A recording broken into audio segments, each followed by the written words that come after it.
Konflik memanas, Hizbullah klaim, hancurkan lebih dari 100 tank Merkava Israel. Beirut diekskalasi di perbatasan Lebanon Selatan mencapai titik didih tertinggi. Dalam pernyataan resmi terbaru yang dirilis oleh sayap militer Hizbullah, kelompok tersebut mengklaim telah berhasil melumpuhkan dan menghancurkan lebih dari 100 unit tank Merkava, serta kendaraan lapis baja Israel lainnya sejak meluasnya keterlibatan dalam konflik regional yang melibatkan Iran. Strategi anti-tank yang mematikan. Keberhasilan ini diklaim sebagai hasil dari penggunaan rudal berpemandu anti-tank (ATGM) generasi terbaru, termasuk varian Almas yang memiliki kemampuan top attack. Berdasarkan laporan lapangan, sebagian besar tank tersebut dihancurkan dalam upaya penetrasi darat di wilayah perbukitan Lebanon Selatan dan perbatasan utara Israel.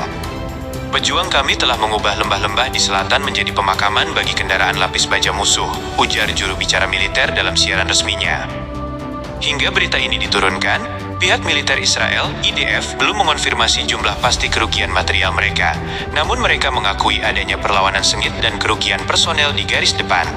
Klaim ini muncul di tengah kekhawatiran global akan terjadinya perang terbuka yang lebih luas di Timur Tengah. Analis militer berpendapat bahwa jika angka ini akurat, hal tersebut menunjukkan peningkatan signifikan dalam kemampuan taktis Hizbullah dibandingkan perang tahun 2006 silam.